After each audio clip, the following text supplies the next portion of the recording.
رمضان کی فضیلت، رمضان میں جمعہ دن کی فضیلت، ہر لمحہ ہر سیکنڈ جہنمیوں کو آزاد کیا جاتا ہے۔ آئیے سنتے ہیں سید امین القادری کی زبان سے۔ الحمدللہ، ماہ صیام، ماہ رمضان نیکیوں کا موسم بہار کی آمد ہے، اور آج اللہ کے خصوصی فضل و کرم سے ہمیں ماہ رمضان شریف کا پہلا جمعہ نصیب ہوا۔ ویسے تو تمام مسلمان اس بات کو جانتے ہیں، مومنین کو پتہ ہے کہ جمعہ عید المومنین ہے، لیکن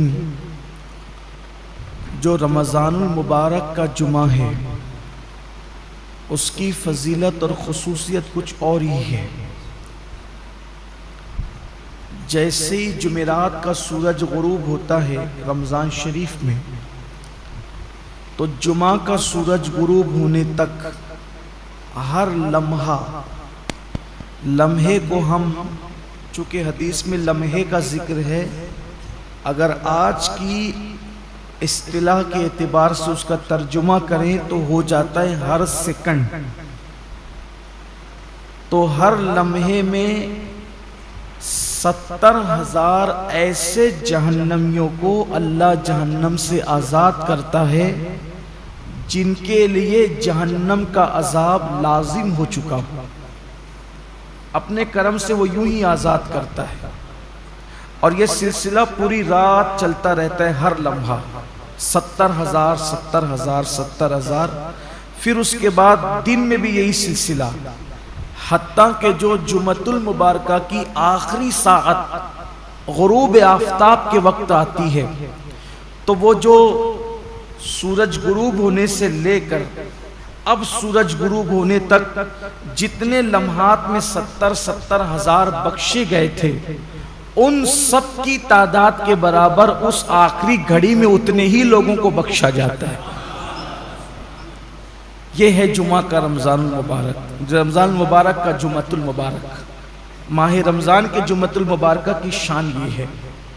اب آپ اندازہ کریں کہ ہم کتنے قیمتی لمحات میں ہیں، اور یہ لمحات کتنے قیمتی ہے، اس لیے اس کو غنیمت جاننا چاہیے، اس کا احترام کرنا چاہیے، اس کی تعظیم کرنا چاہیے۔ اللہ قرآن مقدس میں ارشاد فرماتا ہے وَمَن يُعَظِّمْ شَعَائِرَ اللَّهِ فَإِنَّهَا مِن تَقْوَى الْقُلُوبِ، کہ جو اللہ کی نشانیوں کی تعظیم کرتے ہیں تو یہ دلوں کے تقوی کی وجہ سے، یعنی جن کے دلوں کو اللہ نے تقوی کے لیے چن لیا ہے، وہ اللہ کی نشانیوں کی تعظیم کرتے ہیں۔ اللہ کی نشانیوں کی تعظیم کا مطلب کیا؟ پہلے اللہ کی نشانی کیا؟ جیسے قربانی کے جانور، یہ اللہ کی نشانی، کعبۃ اللہ شریف اللہ کی نشانی ہے، صفا مروہ اللہ کی نشانی ہے، اولیاء اللہ کے مزارات اللہ کی نشانی ہے، اولیاء اللہ کا وجود اللہ کی نشانی ہے۔ اسی طرح ماہ رمضان شریف اللہ کی نشانی ہے۔ اللہ کی نشانی کا مطلب دیکھو، نشانی اس کو کہتے ہیں جس کو دیکھ کر اصل یاد آئے، جس کو دیکھ کر ہم کہتے ہیں یہ فلاں کی نشانی، یہ فلاں، یعنی جب میں یہ دیکھتا ہوں تو وہ یاد آتا ہے۔ جیسے کسی نے مجھے انگوٹھی دی تو یہ انگوٹھی فلاں کی نشانی، کہ میں انگوٹھی دیکھتا ہوں تو دینے والا یاد آتا ہے۔ تو جن چیزوں کو دیکھنے سے خدا یاد آتا ہے وہ اللہ کی نشانی ہے، اور جو اللہ کی نشانیوں کی تعظیم کرے، احترام کرے، تو یہ اس کے دل میں تقوی ہے، اللہ کا ڈر ہے، وہ اس کے دل میں پرہیزگاری ہے، اس بنیاد پر وہ اللہ کی نشانیوں کی تعظیم کرتا ہے۔ تو اب رمضان المبارک کا احترام وہی دل کر سکتے ہیں، وہی قلوب کر سکتے ہیں جس دل کے اندر تقوی موجود ہے، پرہیزگاری موجود ہے، اللہ رب العزت کا خوف موجود ہے۔ انہی لوگوں کو اللہ توفیق دیتا ہے نشانیوں کے احترام کی اور نشانیوں کی تعظیم کی۔ اب ہم دیکھیں کہ کیا ہمارے دل کے اندر اللہ کی نشانیوں کی تعظیم ہے؟ ہر نشانی کی تعظیم الگ الگ ہے۔ تب رمضان شریف کی تعظیم کیسے کریں گے؟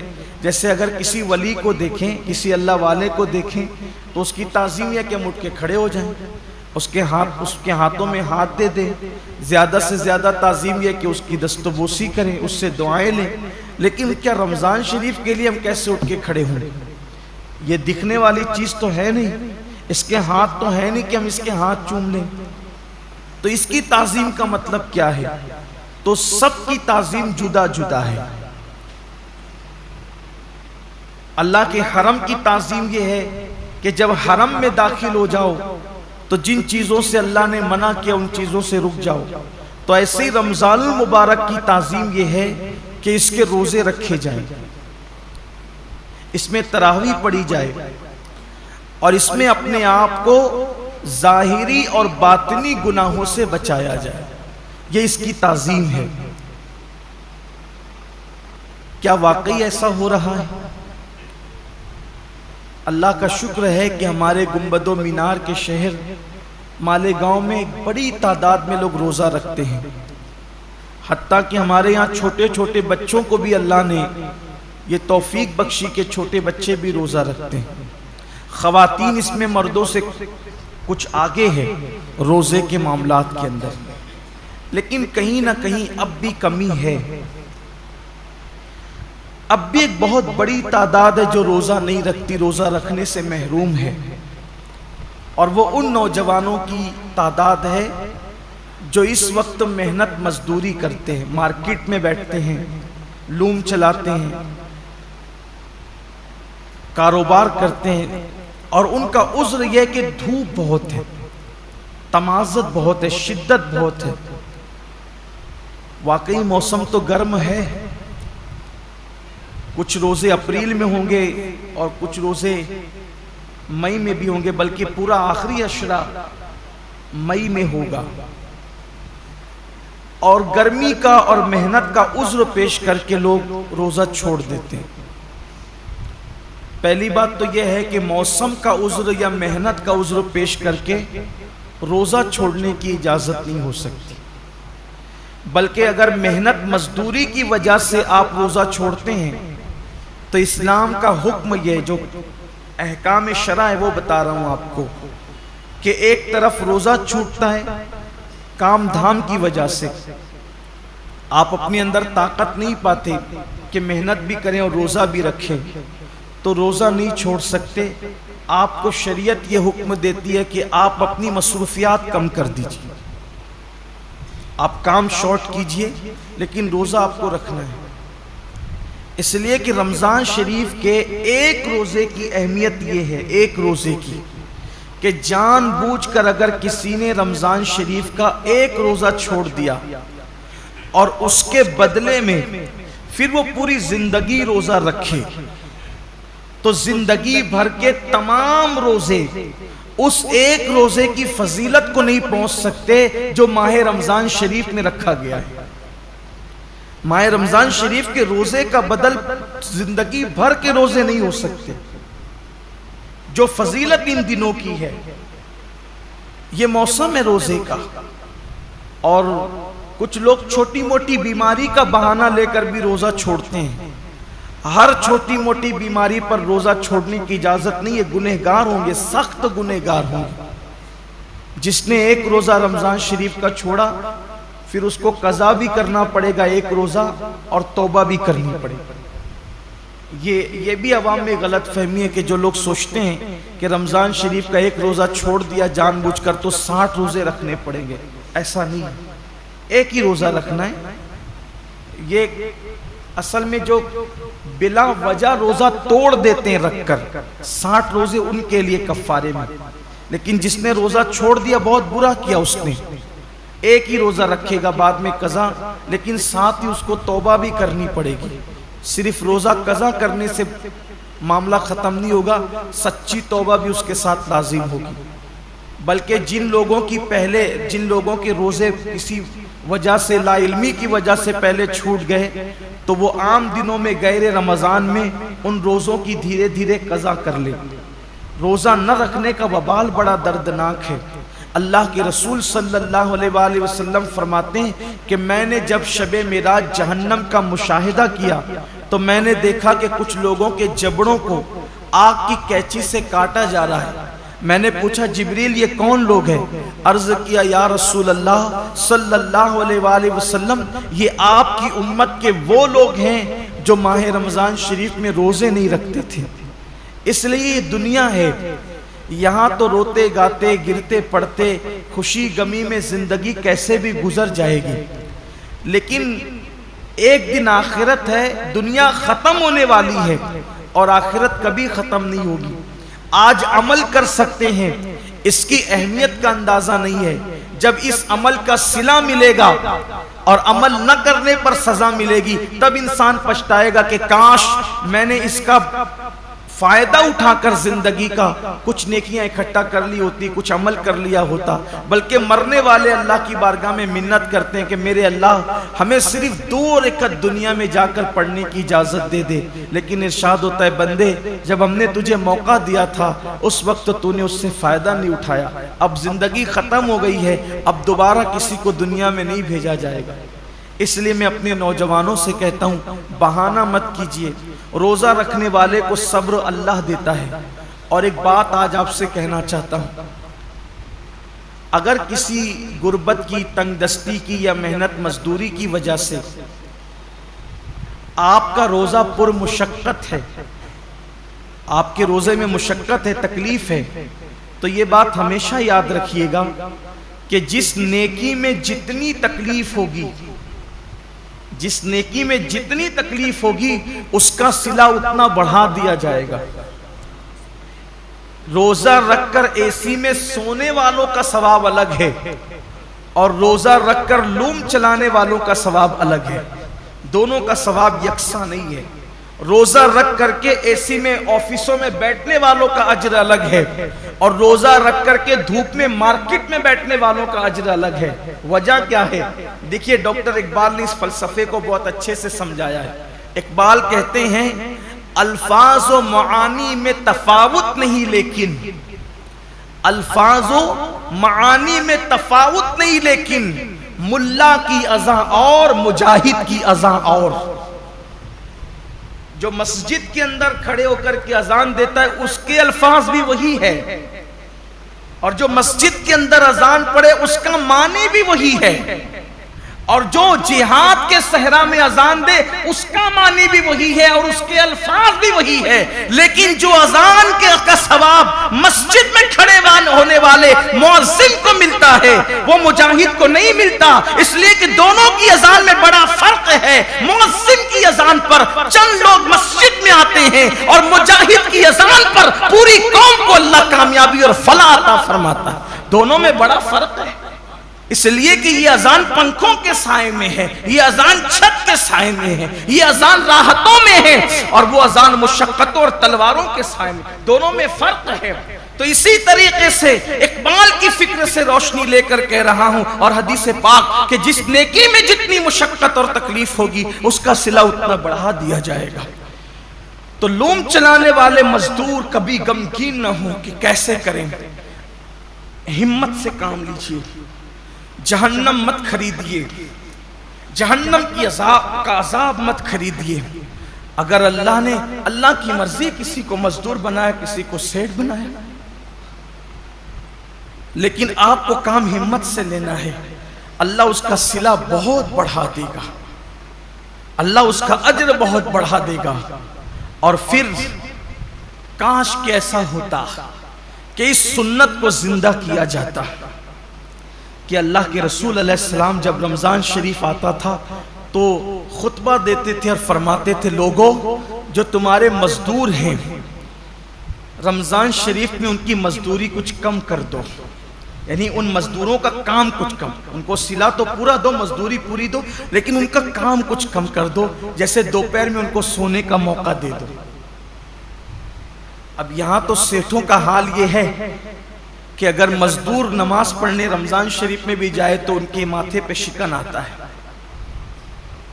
یہ لوگ کہتے ہیں نا کہ حالانکہ سارے سیٹ ایسے نہیں ہیں، کچھ اگر سیٹ لوگ یہاں ہیں تو وہ برا نہیں مانے، مجھے تو لوگوں نے یہاں تک کیا کے بتایا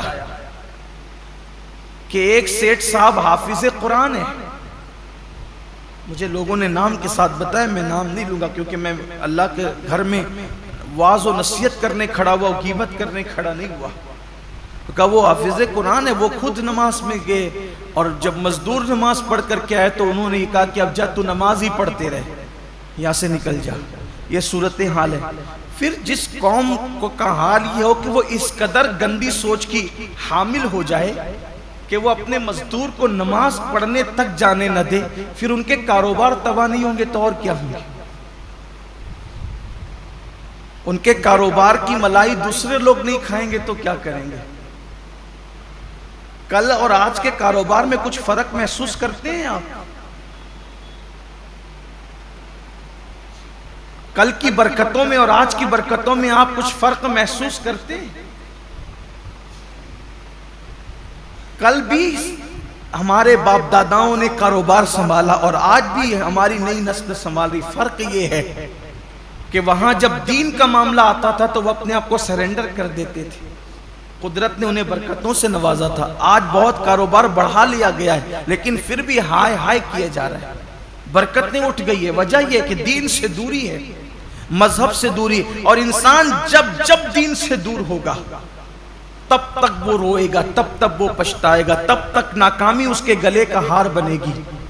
تو آئیے، اللہ رب العزت نے اتنا خوبصورت سا مہینہ ہمیں دیا ہے، اس لیے میری گزارش ہے کہ اس مبارک مہینے میں پہلے تو روزوں کا اہتمام کریں، اور جن کو چھوٹی موٹی بیماریاں ان سے بھی کہتا ہوں بیماری کا بہانہ لے کے، سر درد ہے، بخار آ گیا ہے، کورونا ہو گیا ہے، ان چیزوں کو لے کر کے آپ روزہ نہ چھوڑیں، اس لیے کہ وہ اور بیماریاں ہیں اور اس حد تک بیماری ہے جس کو بہت سیریس میٹر کہتے ہیں، وہاں روزہ چھوڑنے کی اجازت ہے کہ جب آدمی رکھ ہی نہیں سکتا، بیماری بڑھ جانے کا یقین ہو، مر جائے گا، بیماری بڑھ جائے گی، تکلیف بڑھ جائے گی۔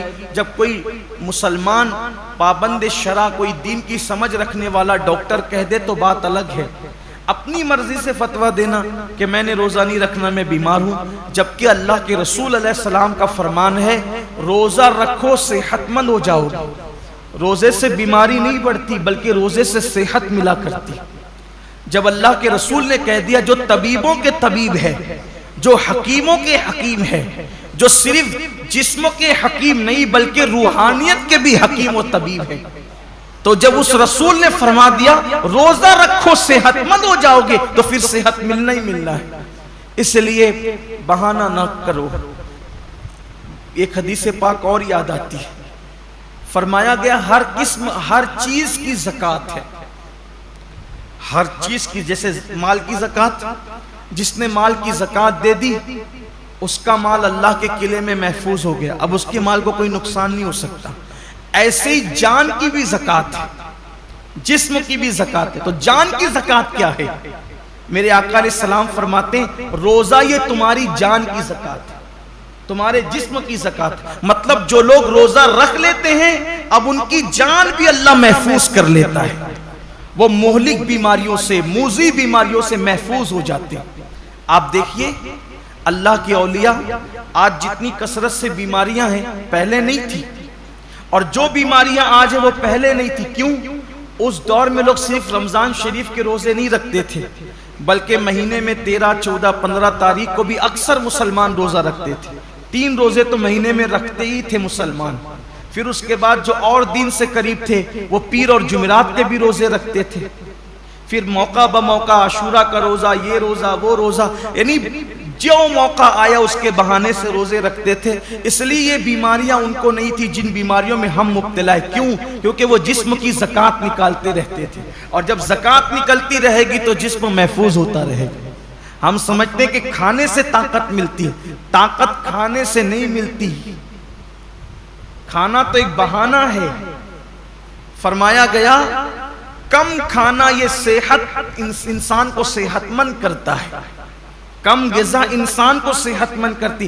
ہم کھانے کے لیے پیدا نہیں ہوئے، کھانا ہمارے لیے پیدا ہوا۔ بزرگوں نے فرمایا جینے کے لیے کھایا کرو، کھانے کے لیے جیا مت کرو، اللہ کے لیے جیو۔ یہ انسان کی سوچ اور فکر ہونا چاہیے۔ تو پہلی چیز یہ ہے روزہ رکھیے، روزے کا اہتمام کیجیے۔ اور روزہ رکھیے تو اس طرح رکھیے جیسے اللہ نے روزہ رکھنے کا حکم دیا ہے۔ یہ دوسرا باب آپ کے سامنے پیش کرنے لگا۔ پہلے تو روزہ رکھیے، اب جو روزہ رکھتے ہیں ان کے لیے اس طرح رکھیے جیسے اللہ نے رکھنے کا حکم دیا۔ اب اللہ نے روزہ رکھنے کا حکم کیسے دیا؟ حدیث پاک میں آتا ہے کہ اللہ کے رسول صلی اللہ علیہ وآلہ وسلم فرماتے ہیں کہ بعض روزے دار ایسے ہوتے ہیں جن کو روزے میں بھوک اور پیاس کے سوا کچھ نصیب نہیں ہوتا، یعنی صرف وہ بھوکے اور پیاسے رہتے ہیں، بس ان کو کچھ ملنا نہیں ہے۔ وجہ اس لیے کہ انہوں نے جو حلال کھانا تھا، توجہ کرنا، جو حلال کھانا تھا، جیسے کھانا حلال ہے نا، پانی بھی حلال ہے، مغرب بعد تو کھا سکتے ہیں نا، وہ تو حلال ہی ہے، صبح صادق سے پہلے کھا سکتے ہیں، حلال ہی ہے، لیکن روزہ رکھنے کی نیت کرنے کی وجہ سے وہ حرام ہو گیا تو رک گئے کھانے پینے سے۔ لیکن جس کھانا جو حلال تھا روزے سے پہلے اور روزے کے بعد، وہ روزے کی حالت میں تو ہم رک گئے کھانے پینے سے، فریج بھری ہوئی ہے پھلوں سے رک گئے ہیں، کچن بھرا ہوا ہے کھانے سے رک گئے ہیں، مگر گالی تو ہمیشہ حرام ہے۔ کیا روزے میں لوگ گالی سے بھی رکے؟ پاپ کی نظر کسی عورت پہ اٹھانا یہ تو ہمیشہ حرام ہے۔ کیا آنکھوں کو بھی لوگوں نے کنٹرول کیا؟ نماز ترک کرنا یہ ہمیشہ حرام ہے، نماز کو چھوڑ دینا یہ ہمیشہ حرام ہے۔ کیا لوگ روزے کی حالت میں نماز کے پابند ہوئے؟ بے شمار روزے دار ہیں جو نیند سے اٹھتے ہیں، بستر پہ سحری کھاتے ہیں، وہیں سو جاتے ہیں۔ یہ کون سا روزہ ہے جس میں کوئی نماز ہی نہیں ہے؟ یہ کون سا روزہ؟ روزے کے متعلق میرے آقا صلی اللہ علیہ وآلہ وسلم کے فرمان کا مفہوم ہے، روزہ وہ ہے صحیح معنی میں، کون سا روزہ؟ جو آنکھ کا بھی روزہ ہو، جو زبان کا بھی روزہ ہو، جو کان کا بھی روزہ ہو، جو ہاتھ کا بھی روزہ ہو، جو پیر کا بھی روزہ ہو۔ آنکھ کا روزہ یہ ہے کہ جن چیزوں کو اللہ نے حرام کر دیا روزے کی حالت میں انہیں نہ دیکھو۔ یہاں تو روزے میں لوگ گیم کھیلتے بیٹھے ہوئے، دیکھ لیجئے ٹائم پاس کر رہے ہیں۔ کیوں بھائی گیم کھیلتے ہو، تسبیح کیوں نہیں پڑھ سکتے؟ یہ تو مہینہ تسبیح اور تلاوت کا ہے، درود شریف کا ہے۔ اچھا یہ تو گیم کھیل رہے ہیں، اس میں کوئی تصویر تو نہیں ہے، یہ حرام تو نہیں ہے؟ اسلام میں وقت ضائع کرنا ہی حرام ہے، تضییع اوقات حرام ہے اسلام کے اندر۔ گیم کھیلنا موبائل پر یہ حرام ہے۔ حالت روزہ میں یہ کون سا حرام کام لوگ لے کے بیٹھ گئے؟ بچے گیم کھیل رہے ہیں، جوان گیم کھیل رہے ہیں، عورتیں گیم کھیل رہی ہیں، لگے ہوئے سب موبائل پر۔ تو روزہ رکھا تو کیا معاذ اللہ ہم نے احسان کیا کہ آپ گیم کھیلنے بیٹھ گئے؟ یہ روزہ تو نہیں ہو سکتا۔ کچھ لوگ سیریل دیکھتے ہیں روزے کی حالت میں، بلکہ یہ روحانی تربیت کا مہینہ ہے کہ جب آنکھوں سے پاپ نہیں ہوگا، کانوں سے ناجائز حرام چیزیں نہیں سنیں گے، ہاتھ سے کسی پہ ظلم نہیں کریں گے، زبان سے کسی کو گالی نہیں دیں گے، جھوٹ نہیں بولیں گے، غیبت نہیں کریں گے، پیر سے حرام جگہ چل کر نہیں جائیں گے، تو ایک مہینے کے اندر یہ روحانی تربیت ہوگی۔ تو جب رمضان شریف تو چلا جائے گا لیکن یہ نیک عادتیں انسان میں باقی رہ جائے گی، اس طریقے سے انسان کی زندگی بدل جائے گی۔ یہ مہینہ بدلنے کے لیے آتا ہے، یہ مہینہ انسان کو تبدیل کرنے کے لیے آتا ہے، یہ مہینہ انسان کی زندگی میں انقلاب برپا کرنے کے لیے آتا ہے۔ اب زبان جھوٹ بول ہی رہی ہے، کچھ لوگوں کا تو روزہ اس وقت تک مکمل ہی نہیں ہوتا جب تک وہ دو چار لوگوں سے جھگڑا نہ کریں۔ بڑا نازک ہوتا ہے کچھ لوگوں کا روزہ، یعنی ان کا دماغ چڑچڑا ہو جاتا ہے روزے کے اندر، اس سے لڑ، اس سے جھگڑ، اس کو گالی دے، اس سے یہ حالت ہوتی ہے۔ روزہ یہ نہیں، اللہ کے رسول علیہ السلام فرماتے ہیں اگر کوئی روزے کی حالت میں تم سے جھگڑا کرے تو اس کو کہہ دو کہ بھئی میں روزے سے، میں اپنا روزہ خراب نہیں کرنا چاہتا۔ روزے میں جھگڑا نہیں ہونا چاہیے، روزہ نہیں ہے۔ اب آپ کے سامنے بتاؤں، ایسا روزہ رکھو کہ کھانے پینے کے ساتھ آنکھ پہ بھی کنٹرول ہو، زبان پہ بھی کنٹرول ہو، ہاتھ پہ بھی کنٹرول ہو، پیر پہ بھی کنٹرول ہو، سوچ پر بھی کنٹرول ہو۔ اب ایسے روزے کا صلہ کیا ہے؟ تو اللہ خود فرماتا ہے روزہ میرے لیے ہے، اور میں ہی اس کی جزا ہوں. یعنی ہر نیکی یا ہر نیک عمل کی جزا جنت ہو سکتی ہے، لیکن روزہ تنہا وہ عبادت ہے کہ آپ نے جس کا حق ادا کیا اس کا صلہ جنت نہیں بلکہ مالک جنت ہے. سوچے تو صحیح روزہ کیا چیز ہے. مالک جنت کیسے صلہ ہے؟ مطلب یہ کہ اللہ روزے داروں کو اپنا دیدار نصیب فرمائے، روزے داروں کو خدا کا دیدار. صحابہ نے پوچھا یا رسول اللہ ہم اللہ کا دیدار کیسے کریں گے؟ تو آقا فرماتے ہیں جیسے تم آسمان پر چاند دیکھتے ہو بلا تکلف بلا تمثیل، تم اللہ کا یوں دیدار کرو. سوچئے حضور اتنے خوبصورت ہیں تو حضور کو بنانے والے رب کے حسن کا عالم کیا ہوگا. کائنات اتنی خوبصورت ہے تو کائنات کو بنانے والے رب کے حسن اور اس کے جمال کا عالم کیا ہوگا. تو اللہ کے لیے ایسا روزہ رکھو. اور پھر جاتے جاتے یہ مہینہ مواسات کا مہینہ، غم گساری کا مہینہ ہے، غم خاری کا مہینہ ہے. مواسات کا مطلب، غم گساری کا مطلب، غم خاری کا مطلب ایک دوسرے کا خیال رکھو، ایک دوسرے کا خیال رکھو. نمائشی طور پر نہیں، حقیقی طور پر. ایک دوسرے کا خیال رکھنے کا مطلب اگر کوئی حاجت مند نظر آئے اس کی حاجت کو پورا کرو، کوئی تکلیف میں نظر آئے اس کی تکلیف کو پورا کرو. بلکہ آپ مجھے یہ بتائیں کہ آخر اللہ رب العزت تو بے نیاز ہے. جن کے گھر کی فریجیں بھری ہے، کچن بھرے، ان کو بھوکا رہنے کا حکم کیوں دیا؟ کبھی سوچا روزے کا فلسفہ کیا ہے کہ دن بھر تمہیں بھوکا پیاسا رہنا ہے، سب کچھ ہے پھر بھی بھوکا پیاسا رہنا. جیسے کچھ نیکیاں کچھ عبادتیں خاص مالداروں کے لیے رکھی ہے، ویسے کچھ عبادتیں اللہ غریبوں کے لیے رکھ دیتا ہے. جیسے قربانی مالداروں کے لیے ہے، زکوٰۃ مالداروں کے لیے ہے، حج مالداروں کے لیے. یہ عبادتیں تو مالداروں کے لیے مخصوص کر دی. تو روزے جیسی بھوکے پیاسے رہنے کی عبادت بھی غریبوں کے لیے مخصوص کر دیتا. ایسا کیوں ہوا؟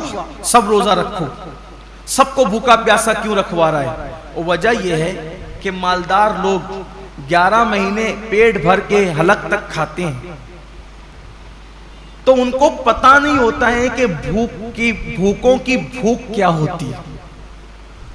جو بندہ جس تکلیف سے گزرے گا نہیں اس کو اس تکلیف کا احساس کبھی نہیں ہوگا. جو یتیم نہیں تھا اس کو یتیموں کا درد کبھی پتہ نہیں چل سکتا. جو غریب نہیں ہو اس کو غریبوں کا درد کبھی پتہ نہیں چل سکتا.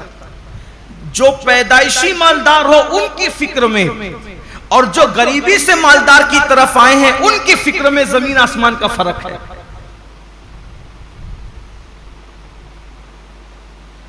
ایک مرتبہ کا واقعہ ہے کہ کچھ غریب قافلے گزر رہے تھے مالداروں کی بستی سے. کچھ غریبوں کے قافلے گزر رہے تھے مالداروں کی بستی سے، تو وہ نیچے کی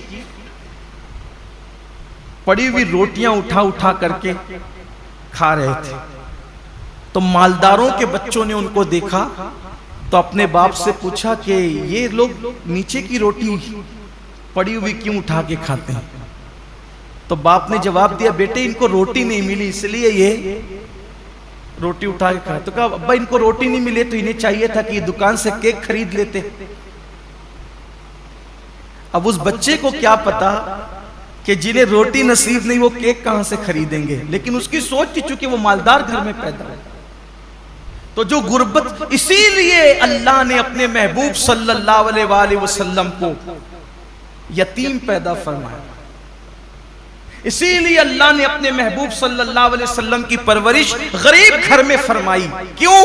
کہ محبوب کو ایسی غربت سے گزارو اور ایسی یتیمی سے گزارو، کیونکہ جو غریبوں کا ماوا اور یتیموں کا ملجا بنا کر بھیجا گیا ہو، جب تک اس منزل سے گزریں گے نہیں تو وہ حقیقی درد کا احساس جو ایک غریب کو غربت کی وجہ سے ہو سکتا ہے، ایک یتیم کو یتیمی کی وجہ سے ہو. اسی لیے تو اللہ کے رسول علیہ السلام یتیموں کو دیکھتے تھے تو آنکھوں میں آنسو آ جاتے تھے. کیوں؟ اس لیے کہ حضور خود یتیمی سے گزرے تھے، وہ در یتیم تھے.